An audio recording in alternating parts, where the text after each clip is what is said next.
दुनिया के अंदर साउथ एशिया को one of the most least integrated region की तरह देखा जाता है। रीजन है साउथ एशियन कंट्रीज के बीच में lack of cohesion, lack of integration. इसको बेटर करने के लिए 1985 में एक ऑर्गेनाइजेशन बनाई गई जिसे हम सार्क बोलते हैं, लेकिन 2014 के बाद से ही, मतलब पिछले 10 सालों से ये ऑर्गेनाइजेशन डिसफंक्शनल है, रिडंडेंट है, जो इस रीजन को one of the worst performing region भी बनाता है। अब आखिर ऐसा है क्यों? क्यों साउथ एशिया के अंदर कंट्रीज एक दूसरे को सपोर्ट नहीं कर पा रही हैं? क्यों हम इस रीजन को इकोनॉमिकली यूनिफाई नहीं कर पा रहे हैं, जबकि हमारे पास ऐसे एग्जांपल्स हैं लाइक एशियन और ईयू, जहां कंट्रीज ने एक साथ मिलकर पूरे ओवरऑल रीजनल ग्रोथ में कंट्रीब्यूट किया है। खैर, प्रत्यक्ष को प्रमाण की क्या जरूरत, आपके सामने एक न्यूज देखने को मिल रही है। कुछ ऐसे ही कारण हैं जिसकी वजह से साउथ एशिया कभी भी आपको एक इंटीग्रेटेड रीजन की तरह देखने को नहीं मिलता। हाल ही में बांग्लादेश से एक स्टेटमेंट आया है और जिस पर ऑफिशियली प्रोटेस्ट फाइल की है इंडिया ने, जिसके अंदर बांग्लादेशी लीडर इंडियन टेरिटरीज को बांग्लादेश की टेरिटरीज बता रहे हैं। अब ऐसे एब्सर्ड क्लेम्स करने के बाद आप ये एक्सपेक्ट नहीं कर सकते कि दो कंट्रीज के बीच के रिलेशंस हमेशा बेटर ही चलेंगे। आपको यह भी समझने की जरूरत पड़ेगी, इससे पहले कि आप जियोपॉलिटिकल एक्सपर्ट बने और फॉरेन पॉलिसी एक्सपर्ट बने, आपको यह भी समझना पड़ेगा कि साउथ एशिया के अंदर India is the largest country, और जब आप किसी रीजन के अंदर लार्जेस्ट कंट्री होते हो तो मेजोरिटी ऑफ द इश्यूज के लिए आपको ही ब्लेम कर दिया जाता है। फॉर एग्जांपल, अगर कुछ भी बांग्लादेश के साथ बुरा होता है, कुछ भी नेपाल के साथ बुरा होता है, कुछ भी भूटान के साथ बुरा होगा, बांग्लादेश के साथ बुरा हो रहा है, श्रीलंका, मालदीव्स, अफगानिस्तान, तो ऐसे केस में उनके लिए आसान ये है कि वो ब्लेम शिफ्टिंग किसकी तरफ कर दें? इंडिया की तरफ कर दें। और कहीं ना कहीं इंडिया की भी कुछ गलतियां रही हैं पास्ट में, जिसे हम बिग ब्रदर सिंड्रोम बोलते हैं, जिसकी वजह से जो हमारे स्मॉलर नेबरिंग नेशंस हैं उनका हमारे ऊपर ट्रस्ट उतना ज्यादा मेंटेन नहीं हो पाया है जितनी की जरूरत थी। पर आपको यह भी समझने की जरूरत है कि इंडिया गुजराल डॉक्ट्रिन के टाइम से ही नेबरहुड फर्स्ट पॉलिसी को फॉलो कर रहा है, दैट टू विदाउट रेसिप्रोकेशन। हम उनकी हेल्प करते हैं लेकिन हमसे रिटर्न में कोई हेल्प नहीं मांगते, एक्सेप्ट कि आप किसी भी तरीके से अपनी जमीन को इंडियन इंटरेस्ट के अगेंस्ट यूज ना होने दें। चलिए, focusing on this present news, मेरा नाम है सुमित त्यागी, वेलकम टू चहल एकेडमी। देखते हैं इस न्यूज को किस तरीके से मीडिया में कवर किया गया है। इंडिया ने स्ट्रांगली प्रोटेस्ट किया है बांग्लादेश महफूज आलम के एक सोशल मीडिया पोस्ट के ऊपर, जिस पोस्ट में वो मल्टीपल इंडियन रीजन्स को बांग्लादेश की टेरिटरी की तरह क्लेम करने की कोशिश कर रहे हैं। अब इंडियन टेरिटरीज के इस क्लेम के बाद से थोड़ा सा गहमा गहमी का डिप्लोमेटिक माहौल है बिटवीन बोथ द कंट्रीज, और इंडिया सजेस्ट कर रहा है बांग्लादेश को कि पब्लिक स्टेटमेंट्स देने से पहले आपको मेक श्योर करना पड़ेगा कि वो रेस्पॉन्सिबल स्टेटमेंट्स हो और एक ऐसे स्टेटमेंट्स हो जो दो कंट्रीज के रिलेशंस को बिल्कुल ही ऐसे एंड तक ना ले जाएं जहां से there would be no looking back. तो ऐसा नहीं होना चाहिए कि आप रिलेशंस को इतना ज्यादा डिमीन कर दें, डिस्ट्रॉय कर दें, डिस्ट्रक्ट कर दें कि वहां से वापस लौटने का कोई ऑप्शन बचे ही ना। समझने की कोशिश करते हैं। जो हमारे मिनिस्ट्री ऑफ एक्सटर्नल अफेयर्स हैं, उनके जो स्पोक्स पर्सन हैं रणधीर जायसवाल, उन्होंने बोला है कि इंडिया स्ट्रांगली प्रोटेस्ट करता है बांग्लादेशी इंटरिम गवर्नमेंट के अगेंस्ट, जिनके एक सोशल मीडिया पोस्ट में जो महफूज आलम द्वारा की गई थी, उसमें इंडिया की टेरिटरी को बांग्लादेश की टेरिटरी में क्लेम करने की कोशिश की गई है। ये महफूज आलम कौन है? महफूज आलम सरकार के स्टूडेंट एडवाइजर हैं। आपको यह भी समझना पड़ेगा कि अगस्त 2024 के बाद से जो भी बांग्लादेश में हो रहा है दैट इज नॉट नॉर्मल, उसे डेमोक्रेटिक नहीं कहा जा सकता। छात्र शिविर जमात इस्लामी, और छात्र शिविर क्या है? जमात इस्लामी का ही एक स्टूडेंट विंग है, पूरी तरीके से टेक ओवर कर चुका है वहां की यूनिवर्सिटीज को, वहां की स्टूडेंट पॉलिटिक्स को, और वो रेडिकलाइज देखने को मिलता है आपस में, खुद से ही उसके अंदर रेडिकलाइजेशन और फंडामेंटलिस्ट अप्रोच उसकी काफी ज्यादा देखने को मिल रही है। जमात इस्लामी जैसी ऑर्गेनाइजेशन जो खुद में ही रेडिकल है, उसके हाथ में पावर जाना, समझ में आता है कि किस तरीके से आज की डेट में बांग्लादेश बिल्कुल एज पे बैठा है, अनस्टेबल होने की कगार पर बैठा है, टूटने की कगार पर बैठा है। इससे पहले कि बहुत ज्यादा देर हो जाए, बांग्लादेश को समझने की जरूरत है। India will never be interfering into the internal matters of Bangladesh, उन्हें खुद ही ठीक करना पड़ेगा। But South Asia as a region के लिए बांग्लादेश का स्टेबल होना बहुत ज्यादा जरूरी है, और सार्क जैसी, बिम्स्टेक जैसी ऑर्गेनाइजेशंस की फंक्शनैलिटी के लिए भी बांग्लादेश और इंडिया का साथ में साथ कोऑर्डिनेशन एफर्ट्स देना भी जरूरी है, कोऑर्डिनेटेड एफर्ट्स देना जरूरी है, और साथ के साथ हाथ में हाथ लेके भी चलना जरूरी है। अदरवाइज ओवरऑल रीजनल पर्सपेक्टिव को भी आपको एक नेगेटिव इंपैक्ट देखने को मिल सकता है।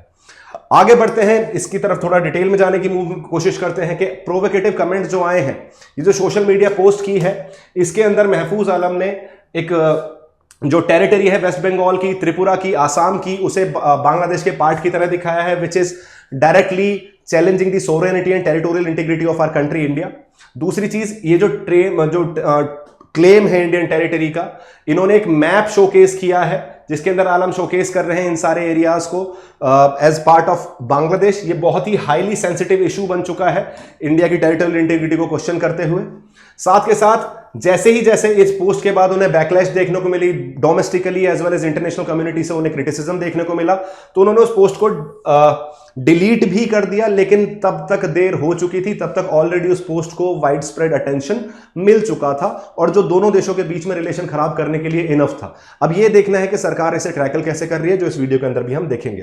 हिस्टोरिकल प्रोवोकेशंस, ये जो महफूज आलम है ये हिस्टोरिकली जाने जाते हैं एंटी इंडियन स्टेटमेंट्स देने के लिए, प्रोवोकेटिव स्टेटमेंट्स देने के लिए, स्पेशली जिससे इंडिया बांग्लादेश जो रिलेशंस हैं वो आपको नेगेटिवली इंपैक्ट होते हुए दिखते हैं। आपको यह भी समझने की जरूरत है कि बांग्लादेश साउथ एशिया के अंदर इंडिया के अलावा दूसरी ऐसी कंट्री था जिसे हम बोल सकते थे कि economically it is doing good enough, लेकिन शेख हसीना के जाने के बाद से ही जो उनका मेन इंडस्ट्री है दैट इज टेक्सटाइल इंडस्ट्री, वो ठप पड़ चुकी है। 170 कंपनीज जो है वहां बंद कर चुकी हैं अपने operations and they are shifting to some other countries. तो बांग्लादेश की सिचुएशन भी बहुत ज्यादा अच्छी नहीं है। Rather than functioning on some ideological aspects, democracy की तरफ वापस मूव करना चाहिए, फेयर इलेक्टोरल प्रोसेस और जो इम्पार्शियल इलेक्शंस होते हैं उनकी तरफ वापस मूव करने की बांग्लादेश को जरूरत है।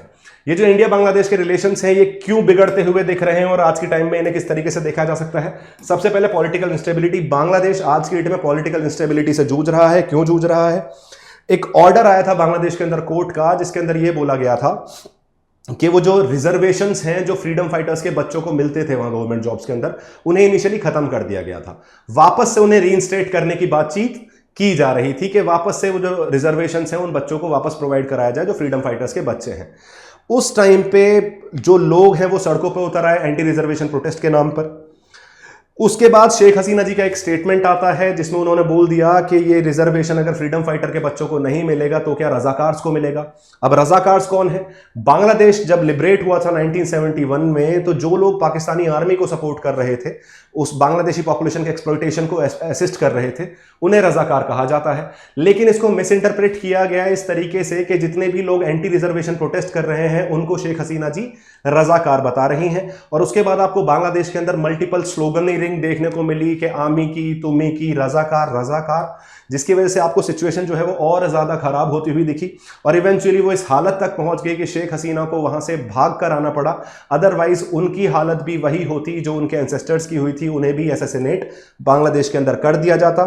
ऐसे समय पर भारत ने उनको असाइलम प्रोवाइड किया, जिसकी वजह से जो नई इंटरिम गवर्नमेंट आती हुई दिखती है बांग्लादेश के अंदर, उसका भारत के साथ रिलेशन बहुत ज्यादा अच्छा देखने को नहीं मिल रहा है। दूसरी चीज, जो मोहम्मद यूनुस बैठे हैं इस टाइम बेसिकली बांग्लादेश के अंदर, इन्हें पूरी तरीके से लेफ्टिस्ट माना जा सकता है, लेफ्ट आइडियोलॉजी से बिलोंग करते हैं ये। आपको पता है ट्रम्प से भी इनकी एंटी चल रही है, ट्रम्प के अगेंस्ट भी इन्होंने स्टेटमेंट प्रोवाइड करे थे, बाइडेन को ये सपोर्ट कर रहे थे इन द यूएस इलेक्शंस। साथ के साथ ऐसा भी बोला जाता है कि he was directly funded by US government. Magsaysay award winner हैं, फोर्ड फाउंडेशन इन्हें फंड करती है। पूरी तरीके से यूएस का एक south Asian geopolitical motive attain करने के लिए मोहम्मद यूनुस की सरकार यहां बनाई गई थी। लेकिन जैसे ही इलेक्शंस हुए हैं, यूएस की सरकार बदली है, मोहम्मद यूनुस के लिए दिक्कतें थोड़ी सी बढ़ती हुई दिख रही हैं। रिसेंटली जो अराकन आर्मी ने बांग्लादेश की एक टेरिटरी को एनेक्स कर लिया है, वो प्रॉब्लम्स को और ज्यादा बढ़ाता हुआ दिख रहा है। सॉल्यूशन केवल एक है कि आप डेमोक्रेटिक प्रोसेस की तरफ वापस जाएं, रेदर देन अपने जियोपॉलिटिकल एस्पिरेशंस को सेंटर में रखने की जगह आप पीपल्स एस्पिरेशंस और पीपल्स इंटरेस्ट को अगर सेंटर में रखेंगे तो प्रॉब्लम्स का रिजोल्यूशन काफी आसानी से आपके सामने आता हुआ भी दिख सकता है। जैसा मैंने आपको बताया, हसीना जी ने रेजिग्नेशन किया और उसके बाद वहां से उन्होंने फ्लेड कर दिया, वो भाग आई वहां से और भारत में उन्होंने असाइलम लिया। इंटरिम गवर्नमेंट की कुछ कंट्रोवर्शियल इलेक्शंस हैं। इंटरिम गवर्नमेंट मोहम्मद यूनुस के अंडर बनाई गई कि जब तक वहां प्रॉपर इलेक्शंस नहीं हो जाते तब तक मोहम्मद यूनुस जो है वहां अपनी सरकार चलाते हुए दिखेंगे। यूनुस की जो इंटरिम गवर्नमेंट है वो प्रोवोकेटिव स्टेटमेंट्स के लिए जानी जाती है, एंटी इंडियन स्टेटमेंट्स के लिए जानी जाती है, और जब से वो पावर में आई है तब से ऐसे मल्टीपल टाइम्स ऐसे इवेंट्स हो चुके हैं जिसने इंडिया के सेंटिमेंट्स को, इंडिया बांग्लादेश रिलेशंस को, एज वेल एज जैसे for in this case India की टेरिटोरियल इंटीग्रिटी को क्वेश्चन किया है और थ्रेट किया है। इसकी वजह से ये जो महफूज आलम है ये कहीं ना कहीं डिप्लोमेटिक टेंशंस को और ज्यादा बर्बाद करता हुआ भी दिखता है। पब्लिक डिस्कोर्स इशू, ये भी देखने को मिलेगा कि डिप्लोमेटिक प्रोटेस्ट आपको देखने को मिल रही है फ्रॉम इंडियन साइड, लेकिन इंडिया ये भी बोल रहा है कि बांग्लादेश को इंश्योर करना चाहिए कि वो रिस्पॉन्सिबल और माइंडफुल पब्लिक स्टेटमेंट दे, जिससे किसी भी तरीके से फर्दर टेंशंस को कम किया जा सके, किसी और तरीके से आपको प्रॉब्लम्स होती हुई ना दिखे।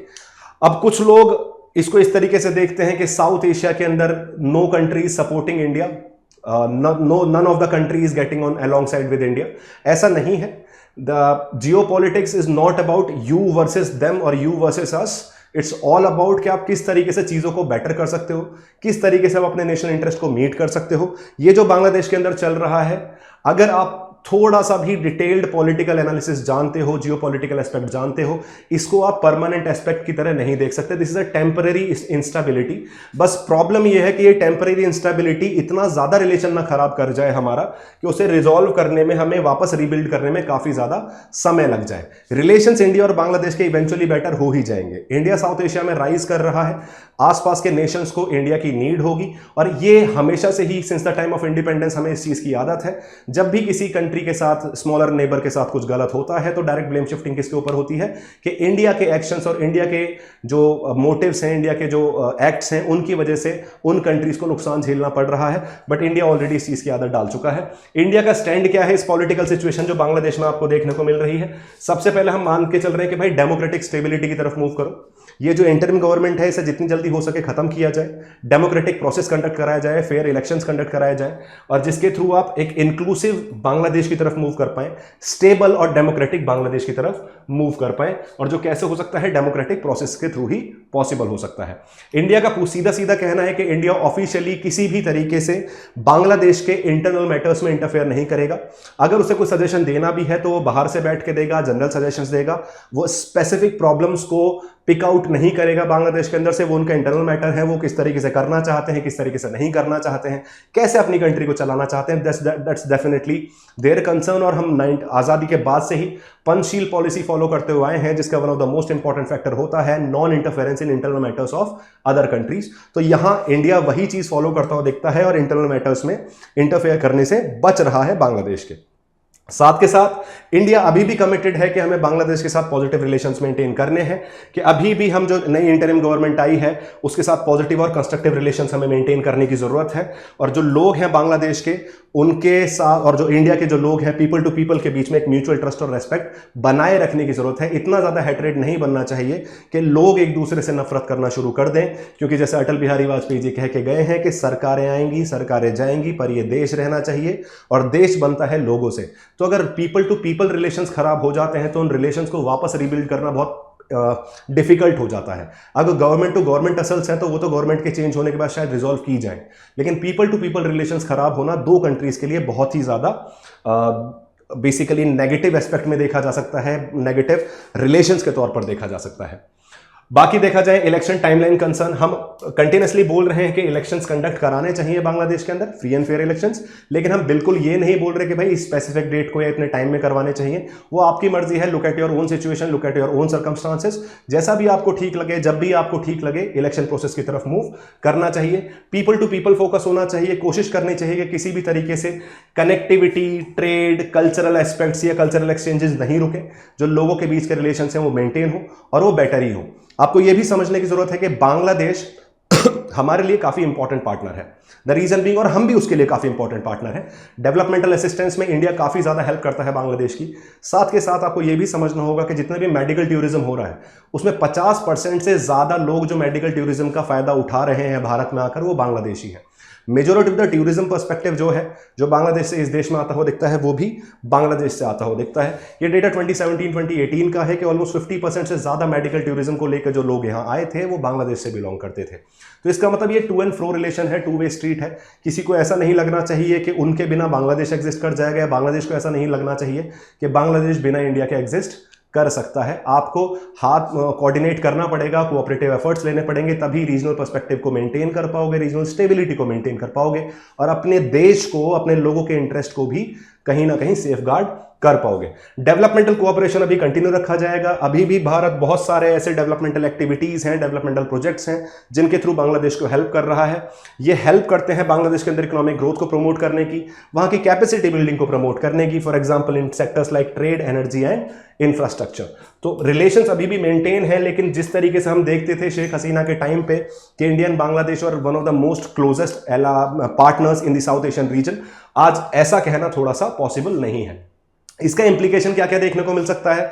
ये जो स्टेटमेंट आपको देखने को मिली है महफूज आलम की, सबसे पहले डिप्लोमेटिक स्ट्रेन, डिप्लोमेटिक टेंशन्स बढ़ेंगे, इंडिया रिवर्ट करेगा किसी चीज को लेकर, इंडिया की टेरिटोरियल इंटीग्रिटी पर सवाल उठाया गया है, वो भी एक इंटरिम गवर्नमेंट द्वारा। इंटरिम गवर्नमेंट को समझना होगा कि सिचुएशन ऑलरेडी खराब है, तो ऐसे स्टेटमेंट देकर सिचुएशंस को और ज्यादा खराब ना किया जाए। एक रेस्पॉन्सिबल पब्लिक डिस्कोर्स की जरूरत है, जैसा मैंने ऑलरेडी डिस्कस किया कि ऐसे माइंडफुल और रेस्पॉन्सिबल स्टेटमेंट देने चाहिए पब्लिक में, जिससे डिप्लोमेटिक टेंशन्स ना बढ़े और रिलेशंस और ज्यादा खराब होते हुए ना दिखें, और इससे काफी हद तक चांसेस बढ़ चुके थे। पीपल टू पीपल रिलेशंस को बिगड़ने नहीं देना है, किसी भी तरीके से इस तरीके से एक्ट नहीं करना है कि जो नेशनलिज्म के नाम पर आप अनरेस्ट और कल्चरल एक्सचेंजेस को इंपैक्ट कर दो, भारत और बांग्लादेश के लोगों के रिलेशंस को खराब कर दो।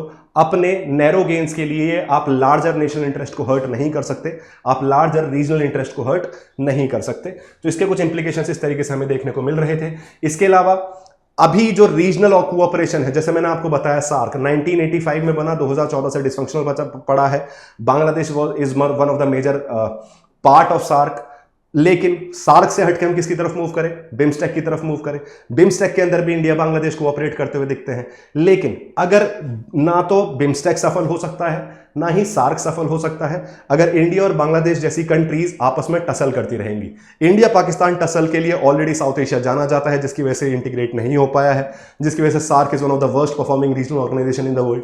तो कहीं ना कहीं कोशिश करनी चाहिए कि इसे रिजॉल्व करो, रीजनल इंटीग्रेशन के चैलेंजेस और मत बढ़ाओ। जैसा हमेशा हम ये बोला जाता था कि when you talk about a Karwaan, if South Asia is a Karwaan and if a SAARC is a कारवां, तो पाकिस्तान इज दैट कैमल जिसकी वजह से पूरे कारवां की स्पीड स्लो हो रही है। तो I request, India request to Bangladesh that do not be that part of that camel caravan, जो पूरे कारवां की स्पीड या पूरे जो रीजन है उसकी स्पीड को स्लो करें, उसकी इकोनॉमिक ग्रोथ में डिस्टर्बेंस क्रिएट करें। ये जो पूरी इंफॉर्मेशन मैंने अभी आपको दी है इंडिया बांग्लादेश रिलेशन से लेकर, और ये जो प्रोवोकेटिव स्टेटमेंट्स आपको देखने को मिल रहे हैं इंडिया के अगेंस्ट, ये एक डायनेमिक एस्पेक्ट है यूपीएससी प्रिपरेशन का। तो please try to attempt this answer in 250 words. Discuss the implications of provocative statements by Mahfouz Alam, a key aide in Bangladesh interim government, on India-Bangladesh bilateral relations. How do such statements affect regional cooperation, particularly in the context of SAARC and BIMSTEC? Do try to attempt this question, क्योंकि अब स्टैटिटिज्म से केवल paper clear नहीं हो सकता, आपको dynamic approach अपनानी होगी, डायनेमिक एस्पेक्ट्स अपनी प्रिपरेशन में ऐड करने होंगे, तभी आप यूपीएससी मेंस के अंदर जाके आंसर्स राइट भी कर पाओगे और अच्छे आंसर्स लिख पाओगे। This was all from my end. Thank you so much, guys. Subscribe to our YouTube channel, that is Chahal Academy, and have a good day.